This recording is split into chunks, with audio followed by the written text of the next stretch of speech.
केरल के कोझिकोड तैयारा हादसे में पायलट समेत 19 अफराद हलाक हो गए हैं, जबकि 100 से ज्यादा मुसाफिर जख्मी हैं। तैयारे में 190 अफराद सवार थे। पेश है रिपोर्ट।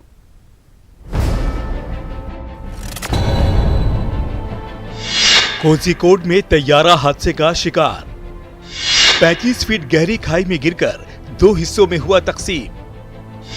तैयारे में 190 अफराद थे सवार।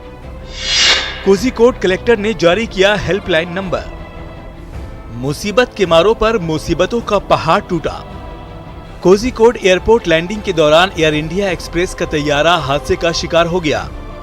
ये तैयारा दुबई से कोझिकोड पहुंचा था। मौसम खराब था, बारिश हो रही थी, जिसकी वजह से रनवे पर फिसलन थी।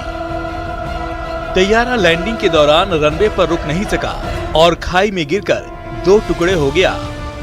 ख्याल रहे कि कोझिकोड रनवे टेबल टॉप है, यानी पहाड़ी पर वाक़ है और उसके चारों तरफ खाई है। कि 100 से ज्यादा मुसाफिर जख्मी हैं। इन्हें मुख्तलिफ अस्पतालों में दाखिल करा दिया गया है। उनमें कुछ की हालत नाजुक बताई जाती है, लिहाजा हलाकतों में इजाफे का अंदेशा है। कोझिकोड कलेक्टर ने हादसे से मुताल्लिक हेल्पलाइन नंबर जारी किया है।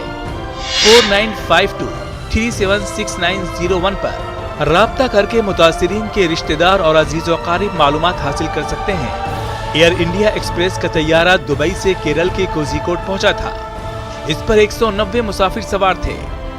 DGCA ने इस मामले की जांच का हुक्म दे दिया है। इस तैयारे में बेशतर मुसाफिर ऐसे थे जिनकी कोरोना वबा की वजह से दुबई में मुलाजिमतें खत्म हो चुकी थी और वो अपने वतन वापस लौट रहे थे, जबकि चंद ऐसे मुसाफिर भी थे जो छुट्टियां मनाने दुबई गए थे, लेकिन कोरोना वबा की वजह से वहां फंस गए थे। इससे कबल मई 2010 में बेंगलुरु के टेबल टॉप रन पर तैयारा हादसा हुआ था। इस हादसे में 158 मुसाफिर हलाक हुए थे। Bureau report, news 18 Urdu.